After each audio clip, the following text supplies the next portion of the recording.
자, 로마서 13장입니다. 13장 봅니다. 우리가 지난 시간에 로마서 12장 보면서요. 12장부터는 실천적인 진리라고 말씀을 드렸었습니다. 로마서 11장까지는 유대인이니 이방인이니 하면서 교리적인 내용들을 쭉 언급했었는데 12장부터는 이제 그리스도인들, 성도들이 이렇게 살아야 된다. 그리스도인으로서의 삶은 이런 것이다. 라고 말하는 실천적 진리를 쭉 설명하는 것이라고 말씀드렸습니다. 그래서 13장도 마찬가지로 실천적인 진리예요. 그런데 보게 되면 이제 12장과 13장이 연결되어 있는 것을 느낄 수 있을 겁니다. 12장에서는 세상과 일치하지 말라라는 말을 했잖아요. 거룩한 산제물로 드리면서 좀 뭐예요? 주님께 헌신하라는 얘기죠. 세상으로부터 성별해서 주님께 헌신하는 것이 12장의 모습이었었습니다. 근데 13장에서는 권세자들에게 복종하라는 말로 시작을 하죠. 둘 다 세상에 대한 모습입니다. 그리스도인이 세상에 대해서 취해야 될 자세를 12장과 13장이 모두 보여주는데 12장에서는 성별하라는 개념으로 말씀하셨고 13장에서는 적극적으로 세상의 법에 복종하라라는 것으로 설명합니다. 언뜻 보면 모순되는 것 같지만 모순되는 건 아니고요. 12장에서는 악한 세상 제도, 세상의 악한 죄악들 그렇죠. 그러니까 이제 간단히 말하면 세상 문화에 대해서는 성별해야 되지만 세상 법에 대해서는 복종해야 되는 것입니다. 그리고 12장 뒷부분에서는 서로 사랑하라. 특히 이제 원수까지도 사랑하라는 말씀을 하셨고 13장에서도 서로 사랑하라는 말씀을 함으로써 그리스도인의 삶에서 가장 중요한 것이 무엇인가? 세상에 대한 자세와 또 성도들의 그 사랑의 성품, 예수 그리스도의 성품을 본받는 것이죠. 이런 것들에 대해서 강조하고 있는 것을 봅니다. 그런 것들로 성도들의 삶에 대한 이 교훈을 시작하고 있는 것이에요. 자, 13장 1절부터 보겠습니다. 각 사람은 위에 있는 권세자들에게 복종하라. 하나님께로부터 나오지 않는 권세는 없나니 모든 권세는 하나님께서 정하신 것이라. 그러므로 누구든지 권세자에게 거역하는 자는 하나님의 율례를 거역함이니 거역하는 그들은 스스로 저주를 받게 되리라. 자, 권세자에게 복종하랍니다. 여기서 말하는 권세자가 이제 영적 권세자들을 그러니까 영적 권위를 가진 사람들을 말할 수도 있겠고, 또 성경에 보게 되면 성경은 권위와 질서를 상당히 많이 강조하시다 보니까 뭐 가정의 권위도 있고요, 뭐 다양한 권위가 있습니다. 그런 모든 권세자들에게 언급될 수도 있겠지만 문맥적으로 말하게 되면 세상 권세자들에 대한 언급입니다. 세상 권세자들에게 우리에게 복종하라고 말씀하셔요. 복종하지 않으면 2절 뒷부분을 보게 되면 거역하는 그들은 스스로를 저주를 받게 된다고까지 말하죠. 그러니까 이것은요, 어떻게 보게 되면 이 구절을 오해하게 되면은 독재자들을 비호하는 것처럼 보여요. 아닌 게 아니라 수많은 독재자들이 있을 때 이제 목사들이 이 구절을 인용해 가면서 독재자들 비호할 때 이 구절을 쓰기도 했었어요. 그러니까 하나님께서 이 통치자를 이 땅에 직접 보내신 걸로 생각해가지고 그 사람에 대한 권위를 아주 무한정 높여주는 데에 쓰기도 했었어요. 그런가 하면 소위 말하는 영적 권위를 가졌다고 하는 그 목사들, 교회의 목사들은 이 구절을 가지고요. 봐라, 권세자에게 복종해야지. 모든 종류의 권세자, 즉 영적 권위에도 복종해야 되는 거야 라고 말하면서 권위에 복종하지 않으면 하나님의 율례를 거역하는 것이고 그러면 저주를 받는 것이야 라고 또 교인들을 협박할 때 이 구절을 쓰기도 할 거예요. 오전에도 설교했지만 그러니까 이제 이 목사들이요, 자기들의 뜻을 따르지 않은 그러한 회중들을 막 저주하고 막 쫓아내고 그런 경우를 종종 수많은 교회들에서 보는데 이 구절은 그런 의미가 아니란 말입니다. 자, 보세요. 모든 권세는 하나님께로부터 나온다고 말씀하셨어요. 하나님께서 정하셨다고 말씀하는 거죠. 그러니까 권세가 하나님께로부터 나왔대요. 이것을 다른 말로 하면 왕권 신수설이에요. 왕권 신수설. 그 옛날 프랑스의 루이 14세가 그랬잖아요. 지문 곧 국간이라. 왜? 이 말씀에 근거해서 내 권세는 하나님께로부터 받았기 때문에 내 권세를 거절하게 되면 하나님을 거절하는 것이다. 이런 식으로 이제 말했다는 얘기죠. 근데 보세요. 오늘날은 권세가 어디서 옵니까? 국민들의 투표로 대통령이 선출되고 뭐 여러 국회의원들이 선출되고 막 선출되지 않습니까? 선출직들이 많죠. 오늘날의 대부분의 나라들에서는 이렇게 선출을 통해서 통치자가 나옵니다. 그럼 그 권세는 분명히 성경에는 하나님께로부터 권세가 나와야 되는데 사람들로부터 권세가 나왔잖아요. 사람들을 투표해서 권세를 받았지 않습니까? 우리나라 역대 대통령들 모두 사람들을 통해 권세가 온 거 아니겠어요? 이것을 말하는 것이 뭡니까? 미국의 링컨 대통령이 말했죠.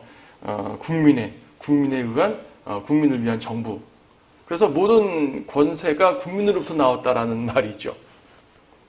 그 말이 이 성경 말씀에 대치되는 것 같아요. 그렇게 말하면 링컨은 하나님이 세우신 사람이 아니라 사람이 세운 거니까 이 말에 해당되지 않는 사람이다. 이렇게 말할 수는 없는 거 아니겠습니까? 자, 오늘날 링컨이 말했던 누가 말했든지 말입니다. 오늘날 사람들의 시민에 의해서 선출된 통치자든 과거에 세습을 통해서 내려왔던 전제 군주시대의 통치자든 혹은 찬탈이나 쿠데타나 전쟁을 통해 가지고 이 왕권을 차지했던 그런 왕이든지 간에 어떤 종류의 권세자든 하나님께서 세우셨다고 말씀하시는 것이에요. 투표로 선출된 대통령도 하나님이 세우신 것이고요. 세습을 통해 왕권을 받은 사람도 하나님 선택하신 것입니다. 무슨 말이에요, 그러면? 이것은 하나님의 허락하심의 뜻에 의한 선택이라고 생각하시면 됩니다. 하나님께서 그 왕을, 그 선한 왕이든지 악한 왕이든지 그 왕을 직접적으로 지명하셔가지고 세워가지고 그분의 목적에 맞게 딱 세우는 것이 아니라, 물론 간혹 그런 왕들도 있었죠. 대부분은 그렇지 않습니다. 대부분은 인간의 역사 속에서 하나님께서 허락해 주시는 것이에요. 구약 이사야에 보게 되면은 하나님께서 이스라엘 백성들을요, 내가 너를 지명하여 불러 세웠나니라고 말씀하십니다. 이스라엘 백성을 불러 세우셨어요. 지명하셨어요. 하나님이 특별히 세우신 백성들이 있습니다. 하지만 이방 세계, 우리나라, 미국, 일본, 중국, 하나님이 특별히 세운 나라 아니잖아요. 그렇죠. 하나님의 미리하신 가운데서, 하나님의 허락하신 가운데서 세워진 나라입니다. 그 통치자들도 마찬가지예요. 또 이사야서에 보게 되면은 코레스 왕에 대한 예언이 나오는데, 이 왕 같은 경우도 하나님이 세우신 왕이 또 맞아요. 왜냐하면 유대의 바빌론 포로 70년을 끝내고 돌아가게 하는 목적으로서 이방 왕을 세웠단 말입니다. 바벨론의 느부갓네살 왕도 주님이 세우셨어요. 범죄한 유다를 심판하기 위한 도구를 세우셨어요. 이처럼 하나님께서 특별한 목적으로 세우시는 왕들이 있지만 이방 왕이라 하더라도 일반적인 경우는 그렇지 않다는 얘기죠. 이 세상의 모든 통치자들은 허락하심에 의해서 통치권을 받은 사람들이지, 그것을 가리켜서 하나님께서는, 성경은 하나님이 정하신 권세라고 말하는 것입니다. 어쨌든 하나님께서 허락하신 권세인데 내가 함부로 대적하지 말라는 얘기죠. 2절 말씀 보십시오. 누구든지 권세자에게 거역하면 하나님의 율례를 거역하는 거랍니다. 아까 서두에 말씀드린 것처럼 이 말을 오해해가지고 자기의 권세를 극도로 높이는 사람들이 이 구절을 많이 좋아하죠. 권세자에게 거역하면 하나님께 거역하는 거다. 그러므로 내 말 들어! 한단 말입니다. 근데 잘 보세요. 권세자에게 거역하는 자는 하나님을 거역함이니 라고 기록되어 있지 않고요. 권세자를 거역하는 것은 하나님의 율례를 거역함이니 라고 말씀하고 있습니다. 자, 무슨 말이에요? 권세자를 거역하는 것은 하나님을 거역하는 것이다 라고 되어 있으면 권세자가 곧 하나님의 레벨에 있는 것이죠. 권세자의 말이 하나님의 말과 동등한 말이 되어버리는 것입니다. 큰일 날 소리죠. 절대 그럴 수 없습니다. 권세자들이 악한 말, 악한 명령들을 또 얼마나 많이 하는데 그런 것들이 하나님의 명령할 수도 없잖아요. 여기서는 권세자를 거역하는 자는 하나님의 율례를 거역하는 거라 그랬습니다. 무슨 말인 거 아니? 하나님의 율례가 뭐예요? 하나님이 정하신 법칙이죠. 지금 이 문맥에서 하나님이 정하신 법칙이 뭡니까? 권세자에게 복종하고 그가 세운 법질서를 따르는 것이 그분의 율례예요. 그러니까 하나님께서 세우신 질서에 거역하기 때문에 하나님은 거기에 대해서 징벌한다는 말씀입니다. 그래서 저주받는다는 얘기는 지옥 간다는 얘기가 아니라 하나님의 징계를 받는다는 말이겠죠. 예. 스스로 저주를 받게 된다 그랬습니다. 자기 스스로 거역함으로써 저주 속으로 들어간다는 얘기, 하나님의 징벌 가운데 들어간다는 얘기예요. 그런 말이지 왕의 말이 곧 하나님의 말이라는 말은 아닙니다. 그렇죠? 예.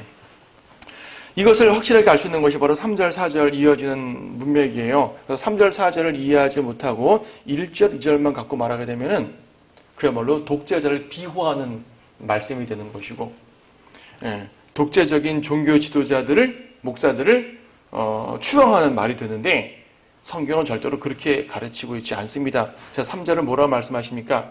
이는 다스리는 자들은 선행에 대해서는 두려움이 되지 아니하고 악행에 대해서만 되미니 내가 권세자를 두려워하지 아니하기를 원하느냐? 선을 행하라. 그러면 그에게서 칭찬을 받으리라. 무슨 말입니까? 선행에 대해서는 두려움이 되지 않는답니다.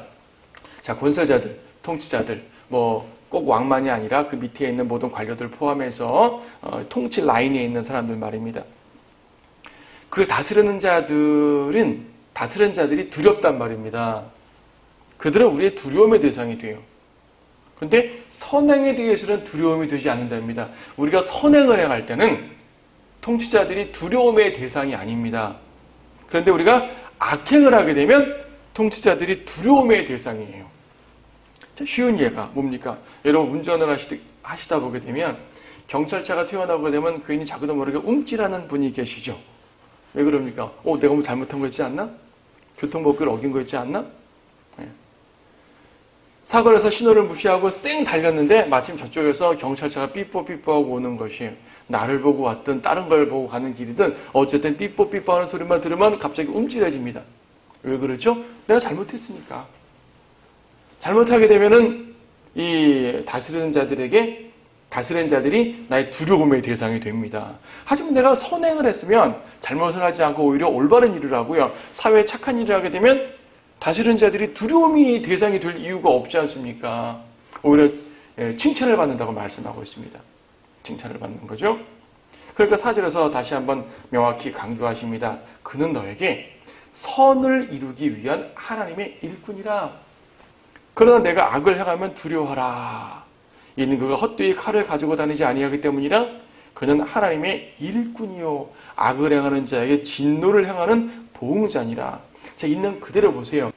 자, 하나님의 일꾼이래요. 4절 앞부분에서도 선을 이루기 위한 하나님의 일꾼이라고 그랬고요. 4절 뒷부분에도 하나님의 일꾼이 돼 악을 행하는 자에게 진노를 행하는 보응자로서의 하나님의 일꾼이라 말합니다. 무슨 말이죠?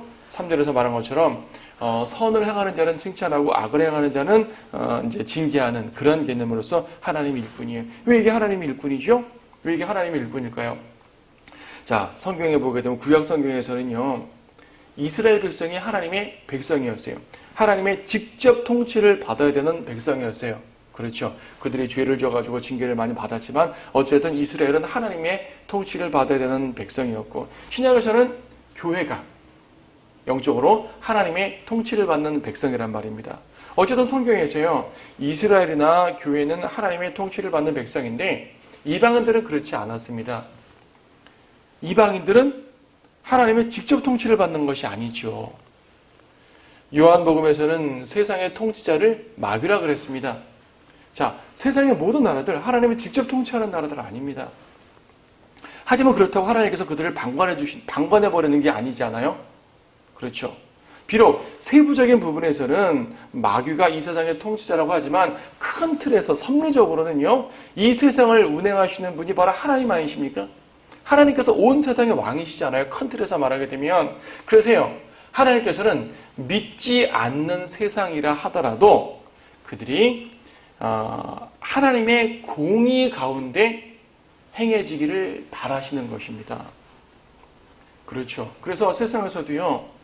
더 악한 백성들은 전쟁이나 다른 이런 하나님의 형벌로서 멸망을 시키든지 큰 심판을 하시고 좀 덜 악한 민족들, 좀 선한 민족들은 하나님께서 여러 가지로 보호해 주시고 인도해 주시는 것을 이제 축복해 주시는 것을 본단 말입니다. 세상을 운행하시는 하나님의 뜻입니다. 그들이 예수님을 믿지 않아서 죽어서 지옥에 가더라도 살아있는 동안에는요, 하나님의 질서에 따라서 선, 악을 구별해서 이제 흘러가야 되고, 그렇게 세상의 통치가 되어야 되는 것은 맞습니다. 그래서 하나님께서는 사람들에게, 비록 믿지 않는 사람들에게라도요, 그들의 마음속에 양심을 넣어주셨고요. 그 양심에 따라서 도덕법을 설정해 주신 것이에요. 그래서 이 도덕법이 이제 각 나라들의 이제 구체적인 이 성문법으로 정해졌지만 그 법들의 기본은 바로 양심법에서 나온 법들 아닙니까? 각 나라의 제도와 법이 조금씩은 다르지만 가장 기본적인 도덕법들은 동일하지 않습니까? 어느 나라에서도 이유 없이 사람을 죽이는 살인 행위는 죄예요. 그렇죠? 어느 나라에서도 사기치는 건 죄고요. 어느 나라에서도 이유 없이 폭력을 행하는 것은 죄입니다. 폭력 행하는 것을 놔두게 되면 그 나라는 그 사회는 혼란해질 거 아니겠어요? 그러니까 하나님께서 그분의 공의를 이 세상에 발현시켜야 되는데 거기에 하나님의 직접적인 일꾼들을 다 보낼 수가 없잖아요. 그리스도인들을 각 행정관료들이라든지 그리스도인들을 각 통치자로 보낼 수가 없지 않습니까? 세상은 세상대로 흘러갑니다. 이때 하나님께서 그 통치자들에게 일종의 사명감을 주신 것이에요. 그 사명감이 무엇입니까? 공의로 통치하란 말이죠. 공의로 통치하라. 물론 때때로 그 왕들이, 그 통치자들이 자기가 부도덕할 수가 있어요. 자기가 사람을 막 죽일 수 있어요. 하지만 법에 따라서는 이렇게 만들어 놓으면 우리는 그 법을 지켜야 됩니다. 자기도 법을 지키지 않는 사람들, 거기에 대해서는 주님이 또 별도로 책망하시겠지만 우리는 그 법을 따르는 것이 옳다는 얘기죠. 지금 3절에 보게 되면 읽었지만 다스리는 자들은 선행에 대해서는 두려움이 되지 않고 악행에 대해서 두려움이 된다고 말하는데 이건 지극히 정상적인 상황입니다. 근데 가끔 정상적이지 않은 반대 상황 생길 수가 있잖아요. 선행에 대해서 두려움이 되고 악행에 대해서는 두려움이 되지 않는 그런 악한 통치자들. 그러니까 이 자기가 악을 행하면서도 법은 올바로 행하라라고 말하는 사람도 있지만 위선적이니까 그것도 별도로 책망받아야겠죠. 근데 그렇지 말고 아예 악을 명령하는 거예요. 죄악을 명령하는 것이죠. 악한 일을 명령함으로써 그 악한 일을 시행하게 만든단 말입니다. 수많은 사람들을 학살하는 그 학살자 통치자가 자기 부하들에게 학살을 명령한단 말이죠. 그건 죄를 지라고 말하는 거지 않습니까? 그렇죠? 예. 성경에 보게 되면 다니엘서 3장에서 느부갓네살 왕이 이제 커다란 금신상을 세워놓고 모두 절하라 그랬습니다. 이때 누가 절 안 했습니까? 다니엘의 세 친구 사드락과 메삭과 아벳느고가 떳떳하게 절을 안 했습니다. 거절했습니다. 아니 권세자에게 복종하라 그랬잖아요. 근데 거절합니까? 왜 거역합니까? 하나님의 말씀에 어긋나는 명령은 따르는 게 아니에요. 아무리 복종해도요. 이것은 지금 우리가 3절 4절에 본 것처럼 선을 행하는 자를 칭찬하고 악을 행하는 자를 벌하라고 주신 하나님의 정상적인 세상 권세, 이 권세에 복종하라고 말하는 것이지 악한 명령에 복종하라고 말한 것이 아닙니다. 이거 주의하셔야 돼요. 특히 하나님을 거절하고 하나님을 배격하고 신앙을 버리라고 하는 그러한 명령, 그렇죠. 애매하게 사람을 죽이라는 명령, 사람을 괴롭히라는 명령, 이런 명령을 따르는 것이 아니지 않습니까? 그리스도인들은 그런 것들은 양심의 법에 의해서 그 통치자보다 더 높으신 하나님의 법에 의해서 우리는 거절할 수가 있습니다. 하지만 사실은 완전히 거절한 것은 아니라 그 통치자의 말에 복종한 거예요. 사드락과 메삭과 아벳느고는 우상 숭배하라는 말은 거절했지만 그러니까 이 용광로에 들어가라는 법엔 복종했잖아요. 자, 왕의 법이 그겁니다. 여기에 절하라. 절하지 않은 자는 용광로에 쳐넣을 것이다. 이게 왕의 법이었어요, 당시에. 이 사드락과 메삭과 아벳느고는요, 하나님의 법에 따라서 우상 숭배는 거절했지만은 그 일로 인해서 용광로에 들어가게 되었을 때 그것까지 거절하거나 반항하거나 이러지 않았단 말입니다. 담대히 들어갔습니다. 오케이, 내가 당신의 법을 따르겠소. 들어가는 것입니다. 다니엘 6장에서는 다니엘이 직접 그랬죠. 페르시아 왕 때 30일 동안 이 왕을 제외하고 어느 누구에게나 청원하거나 기도하면 안 되는데 다니엘은 그 법이 발효된 것을 알고 곧바로 창문을 열고 예루살렘을 향해서 하나님께 기도했습니다. 그 벌은 뭐였죠? 사자굴에 던져놓는 것입니다. 다니엘은 하나님의 말씀을 더 두려워했기 때문에 왕의 말을 담대하게 거절했어요. 그리고 왕의 법에 따라 가지고 사자굴로 들어간 것이죠. 이게 그리스도인의 모습이에요. 자, 분명해졌죠? 여기서 1절, 2절만 갖고 말하게 되면 왕들의, 그러니까 통치자들의 모든 말을 다 들어야 되는 것입니다.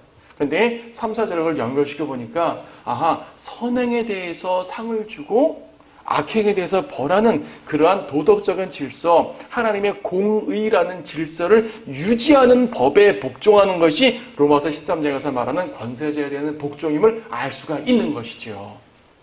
그렇죠? 이게 분명해집니다. 5절에 보게 되면 그러므로 너희가 반드시 복종해야 하나니 진노 때문만이 아니라 양심 때문이기도 하니라. 자, 이왕 복종하는 것에 대해서 우리가 이제 동의했어요. 아, 이런 걸 복종하는구나 하는데 이 복종이 단지 무서워서만이 아니라 양심 때문에라도 복종하라고 말합니다. 우리가 법질서를 따르는데 이왕 법질서를 따르는 거 들키지 않는다고 죄를 질 것이 아니라 나를 쳐다보는 사람이 아무도 없어도 나는 모범적으로 이제 법을 지켜야 하는 얘기죠. 법을 지켜야 됩니다. 그리스도인들의 양심은 뭐죠? 선한 양심입니다. 성령께서 변화시켜준 양심입니다. 세상 사람들도 양심에 따라서 선하게 사는 사람 많지만 같은 양심이라도요, 그들의 양심과 우리의 양심은 근본적으로 다릅니다. 우리는 거듭난 성도들이잖아요. 그렇죠. 우리 안에 계신 성령님께서 우리 양심을 주관하신단 말입니다. 그럼 세상 사람들보다 더욱더 양심적으로 살아야 되지 않습니까? 많은 사람들이 왜 구원받지 않으십니까? 라고 묻게 되면 아이고, 교회 다닌 사람들이 사기꾼들이 너무나 많아서 내가 교회 못 다니겠습니다. 이런 말하는 거 종종 보죠. 왜 교회 다니는 사람들이, 그러니까 사기꾼들이 많고 악한 사람들이 많아서 저들을 실족시켰냐는 얘기예요. 이 말씀을 지킨다면 그럴 이유가 없지 않습니까? 그리스도인들은 성경 말씀만 읽고 끝날 것이 아니라, 예배만 잘 들으면 되는 것이 아니라, 찬송만 잘하면 되는 것이 아니라, 전도만 잘하면 되는 것이 아니라 세상 법 질서를 지킴에 있어서도 모범적이어야 됩니다. 6절도 그래요. 이러한 연유로 너희가 세금도 내는 것이니 이는 그들이 하나님의 일꾼들로서 바로 이 일에 전념하게 하려 함이라. 세금 내야 됩니다. 예, 정상적으로 내야 되죠. 필요 이상으로 거둔 것에 대해서 우리가 법적으로 잘 설명해서 자기의 재산을 보호하는 건 좋겠지만 이것이 탈세의 방법으로 가면 또 안 되지 않겠습니까? 수많은 기업들이, 수많은 사람들이 탈세를 하는데 그리스도인의 양심으로는 허락할 수 없는 일들입니다. 실제로서 그러므로 모든 사람들에게 의무를 다하되 국세를 낼 자에게 국세를 내고 관세를 낼 자에게 관세를 내며 두려워할 자를 두려워하고 존경할 자를 존경하라. 자, 7절 말씀은 지금 이제 권세자에 대한 말씀, 이 1절부터 7절까지의 이 주제를 끝내는 결론적인 말씀입니다. 뭡니까? 세금에 대해서 우리는 복종하라. 또 그들의 이 법질서에 대해서 복종하라. 두 종류를 말하고 있죠. 국세, 관세 말하면서 세금을 내라 말씀하시고 두려워할 자를 두려워하라고 말씀하고 있습니다. 그렇죠. 이것이 이제 우리가 모든 사람에게 의무를 다하는 것, 그리스도인으로서 세상에 의무를 다하는 것입니다. 법질서에 복종하고 납세에 복종하고. 그렇죠. 여기서 또 두려워할 자를 두려워하고 존경할 자를 존경하라 그러는데 이것은 이제 1절에서 말하는 권세자 자체를 말하는 것입니다. 하나님께서 세우신 권세에 대해서 합당한 두려움과 합당한 존경을 우리는 이제 드려야 되는 것이죠. 물론 아까 말씀드렸던 것처럼 그들의 말을 무조건 다 들으라는 말은 아닙니다. 하나님 말씀에 위배되는 말까지 들을 수는 없습니다. 하지만 기본적으로 주님께서 명령하신 하나님의 율례에 따라서 우리는 세상 이 법질서에 통치자들에 대해서 존경과 또 복종의 의무가 있는 것입니다. 그것도 양심적으로 모범적으로 해라고 말씀하시죠. 자, 주제가 넘어갑니다. 8절. 서로 사랑하는 것 외에는 아무에게도 어떤 빚도 지지 말라. 다른 사람을 사랑하는 사람은 율법을 이룬 것이니라. 서로 사랑하라. 우리가 12장도 서로 사랑하라는 말씀이 나왔었습니다. 자, 사랑 이외에는 다른 빚을 지지 말라. 이 말은 무슨 말이죠? 사랑의 빚은 지라, 그런 말입니다. 그래서 다른 빚을 지지 말라고 했기 때문에 은행에서 대출도 하지 말고 이렇게 사소하게 친구 관계에서 돈도 빌리지 말고 이런 말은 아니고요. 그것도 다른 차원으로 설명해야 되는 것이고요. 그런 말이 아니라 사랑의 빚을 지라라는 말입니다. 사랑의 빚을 지라. 여기서 빚을 진다는 말은요, 서로 간에 의무를 다한다는 말이에요. 의무를 다한다. 그러고 보니까 앞의 내용과 뒤의 내용이 연결되네요. 7절까지는 국가에 대한 의무, 세상에 대한 의무를 말했습니다. 세상에 대한 성도들의 의무가 뭐죠? 법 질서에 순종하는 것, 통치자들을 존경하는 것, 그렇죠. 그리고 세금에 대해서도 이제 복종하는 것이죠. 이런 것들이 바로 세상에 대한 성도의 의무였어요. 그러면 성도들 서로에 대한 의무는 무엇입니까? 사랑입니다. 사랑. 세상의 법을 지키기 위한 의무가 있어요. 여기 8절에서도 율법에 서로 사랑하면, 다른 사람을 사랑하면 율법을 이룬 것이라고 했어요. 또 법은 법이에요. 지금 법이라는 매개와 연결해서 설명하고 있는 것이고, 의무라는 매개로 지금 앞부분과 뒷부분을 연결시키고 있습니다. 자, 법, 의무. 세상에 대한 의무는 가장 최상의 것이 무엇이냐면 억지로가 아니라 양심 때문에 하라고 말했었습니다. 5절의 양심 때문에. 8절에서 성도에 대한 의무는 가장 최상의 상태가 무엇이냐면 사랑으로 의무를 행하는 것이에요. 세상에도 의무를 행해야 되고 성도들에게도 의무를 행해야 되는 것인데 성도들에게 주는 의무는 사랑입니다. 사랑은 최상의 의무고 성도들 서로에게 구체적인 의무를 행하기 위한 가장 최상의 자세입니다. 그렇죠. 여러분 사랑을 해야죠. 서로 사랑해야 됩니다. 예수 그리스도의 새 계명이기도 합니다. 그렇죠. 빚도 지지 말라. 사랑의 빚을 지라. 즉 사랑의 의무를 다하라라는 말. 다른 사람을 사랑하면 율법을 이룬 것이라니까요. 율법에 뭐가 있길래 사랑으로 율법을 다 이룹니까? 구약 율법은 상당히 많거든요. 예수님도 말씀하셨죠. 구약 율법을, 그 많은 율법을 딱 둘로 강조하게 되면 하나님 사랑, 이웃 사랑. 근데 여기서는 이제 이웃 사랑, 형제 사랑 쪽을 강조하고 있으니까 이웃 사랑에 대한 법만 딱 모아도 얼마나 많습니까? 세세한 법까지 하면 상당히 많은데 그 중에 이제 10계명 중에서 이웃에 대한 법을 말하면 그것이 9절에 나와 있는 거죠. 너는 간음하지 말지니라. 너는 살인하지 말지니라. 너는 도둑질하지 말지니라. 너는 거짓 증거하지 말지니라. 너는 탐내지 말지니라. 이웃에 대한 의무를 말하는 계명 10계명의 내용들이죠. 근데 이것을요. 그래 간음도 하지 말아야지. 살인도 하지 말아야지. 도둑질도 하지 말아야지. 거짓말하지 말아야지. 탐내지 말아야지. 이 5개를 각각 지키느니 이웃을 사랑해버리라는 얘기예요. 이웃을 진정으로 사랑하게 되면 악한 마음을 품고 간음하는 짓 안 할 거 아니겠어요. 이웃을 진정으로 사랑하면 그를 죽이지 않을 거 아니겠어요. 살인하지 말라. 그렇죠. 이웃을 정말 사랑하면 이웃의 물건을 훔치지 않을 것입니다. 도둑질하지 말지니라. 이웃을 사랑한다면 이웃을 향해 거짓 증거하지 않을 것입니다. 거짓말하지 않겠죠. 이웃을 사랑하면 이웃의 물건을 탐내지 않을 것입니다. 사랑으로서, 사랑 하나로서 모든 걸 다 해결할 수 있다고 말합니다.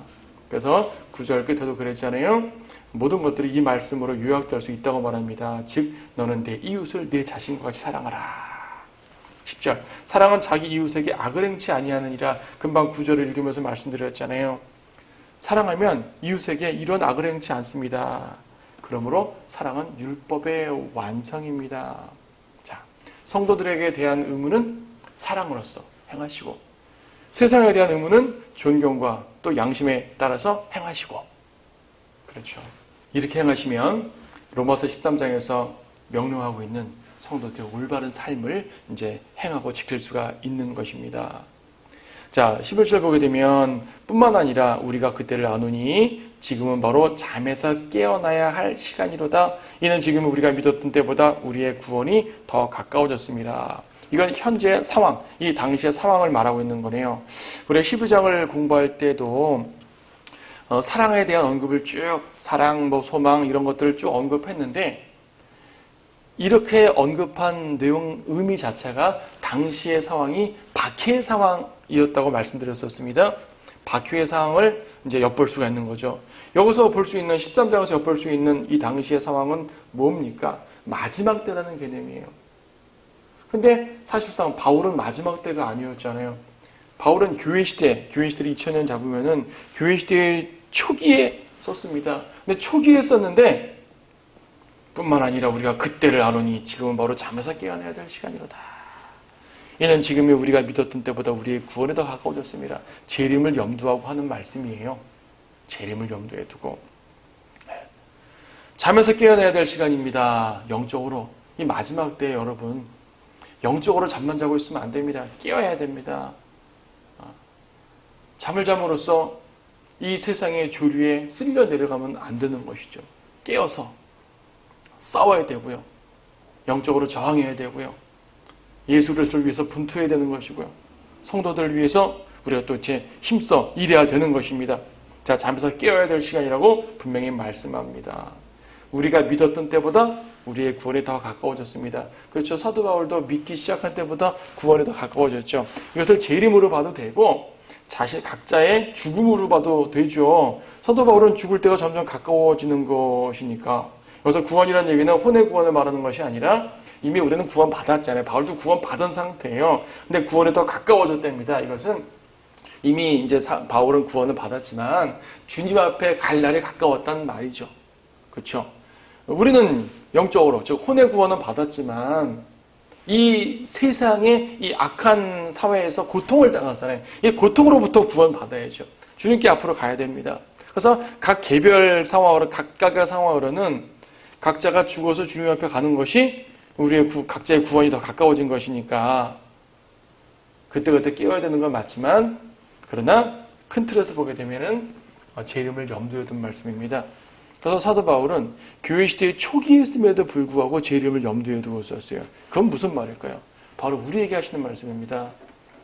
그래서 사도 바울의 이 모든 이제 성경은요, 뭐 바울 서신뿐 아니라 모든 성경이지만은 당시에 신약 성경 초기 시대에 박해 시대에 썼다고 해가지고 그 시대에만 적용되는 것이 아닙니다. 그렇죠. AD 1세기에만 적용되는 것이 아닙니다. 사도 바울은 큰 틀에서 재림까지 염두에 두고 이런 말씀들을 쭉 기록하고 있습니다. 물론 하나님의 영감으로 성령께서 기록하신 거지만요. 그래서 12장에 있었던 박해 시대를 다루는 것도 당시 로마의 박해 시대에 살았던 성도들에게도 유익한 말씀이요. 중세시대 카톨릭의 박해를 받으며 살았던 성도들에게도 유익한 말씀이요. 그 이후에 크든 작든 모든 종류의 박해와 고난을 받던 그 성도들에게 유익한 구절이 되는 것이고요. 특히 마지막 때를 사는 성도들에게 유익한 구절이 되겠죠. 성경 어느 시대에도, 그러니까 신약 성경은요, 신약 시대 어느 시대에도, 2000년 어느 시대에도 해당되지 않는 말씀이 없습니다. 그래서 교회 시대 초기에 썼지만 재림까지 염두에 뒀다는 것을 볼 수가 있지요. 12절에 밤이 많이 지났고 낮이 가까워졌느니라. 그러므로 어둠의 행위를 벗어버리고 빛의 갑옷을 입자. 예표적으로 말해서 밤은 교회 시대고 이제 아침 태양이 뜨는 게 예수 그리스도의 재림을 말하니까 주님 오실 때 가까웠다는 그 말로서 딱 볼 수 있죠. 그러다 한편 우리의 일반적인 행실에 있어서 구원받은 성도들은 빛 가운데 거하는 사람들이지 어둠 가운데 거하는 사람들이 아니다. 당장 주님의 재림이 임하지 않더라도 우리는 어둠의 행위를 벗어버리고 빛의 갑옷을 입어야 돼요. 왜냐하면 우리는 빛 가운데 거하는 성도들이니까. 이 세상이 아무리 악하고 어두워도 우리는 빛 가운데 거하는 성도들이 될 수 있습니다. 왜? 예수 그리스도의 빛이, 진리의 빛이, 성령의 빛이 우리 안에 있고 또 우리 성도들 가운데 있기 때문이죠. 그러니까요, 세상은 밤이니까 밤처럼 13절 흥청거리고 술 취하고 음란하고 방탕하고 싸우고 시기합니다. 하지만 우리는 그 가운데서도 빛을 소유한 성도들이니까 낮에와 같이 단정히 행하고 이렇게 행하지 말라고 말합니다. 그렇죠? 낮에와 같이 단정히 행하고 흥청거리거나 술 취하지 말며 음란하거나 방탕하지 말며 다투거나 시기하지 말라고 말씀합니다. 이건 재림이 가까웠기 때문에도 그렇지만 우리의 모든 삶 속에서 예수 그리스도의 빛을 품고 있는 우리 성도들이 행할 당연한 의무임을 생각하시기 바랍니다. 마지막 절 14절이요. 오직 주 예수 그리스도를 옷 입고 정욕을 채우려고 육신을 위해 계획하지 말라. 자, 정욕을 위해 계획하지 말래요. 예수 그리스도로 옷 입으랍니다. 자, 가만 보게 되면요, 정욕을 채우려고 육신을 위해 계획하지 말라. 여러분, 이 말씀을 잘 이해하시려면 이렇게 생각하시면 돼요. 인간이 영, 혼, 몸이 있죠. 영이 가장 가운데 있고 속에 있고 혼, 몸이 있습니다. 제일 겉에 있는 게 뭐예요? 몸이죠. 몸, 육신. 육신대로 행하면 죄를 짓는다 그러지 않습니까? 육신과 성령의 대조를 이미 로마서 8장에서는 자세히 해주셨죠. 그렇죠? 육신대로 살면 죽고요. 성령에 이끌려 살면 산다고 말했습니다. 육신의 죄들은요, 성령님을 통해서 억제할 수가 있는 것입니다. 육신과 성령은 대조된단 말이에요. 근데 육신이 딱 겉에 있는데 말입니다. 사람들이 저를 볼 때 뭘 봅니까? 육신을 본단 말이죠. 제 혼을 보거나 제 영을 보는 게 아니라 제 육신을 보잖아요. 일단 드러나는 게, 그렇죠? 육신을 봅니다. 근데 육신으로 행하면 뭐가 나온다고요? 죄가 나오게 되어 있습니다. 근데 우리가 보통 어떻습니까? 여러분 저를 볼 때 육신을 본다고 하지만 사실은 옷을 보잖아요. 육신을 직접적으로 보지 못하죠. 옷을 입었으니까. 여러분들은 제 옷을 보면서 또 모자를 쓰면 모자를 보는 것이고, 그렇죠? 망토를 쓰면 망토를 보는 것이고, 제가 입은 거에 따라서 저를 보고 거기에 따라서 대화를 합니다. 특히 옷을 남루하게 입거나 혹은 고급스럽게 입는 거에 따라 가지고 사람이 달려 보이기도 한다고 하지 않습니까? 그리고 어떤 제복을 입게 되면은요, 그 제복에 걸맞는 대우를 또 받게도 되죠. 자, 옷이라는 게 그렇습니다. 근데 여기서는 누구를 옷 입으라고 그랬어요? 예수 그리스도를 옷 입으라고. 영혼 몸 중에 가장 밖에 있는 것이 몸인데, 그래서 사람들은 이 육신을 통해 내가 죄 짓는 것을 본단 말이에요. 죄가 튀어나온단 말이에요. 근데 여기다가 옷을 입으라 했어요. 누구의 옷? 그리스도의 옷을 입으란 말입니다. 그리스도로 옷을 입으란 말입니다. 그리스도로 감싸란 말입니다. 그렇죠. 그리스도로 감싸게 되면은 사람들은 누굴 봅니까? 나를 볼 때 더 이상 내 육신을 보는 것이 아니라 그리스도를 보는 거죠. 다른 말로 하면 나는 육신의 더러운 것들을 풀풀 풍기는 것이 아니라 예수 그리스도의 향내를 풍기는 사람이 되는 것입니다. 예수 그리스도로 옷을 입으란 말이죠. 구원과 연관해서 말한다면 예수 그리스도의 흰 옷을 입음으로써 의의 옷을 입음으로 말미암아 구원을 받고, 그렇죠? 이제 의의 옷을 입음으로 구원을 받는다는 말이기도 하지만 우리가 모두 행실에 있어서도 예수 그리스도로 옷을 입어야 돼요. 행실에 있어서도. 그렇잖아요.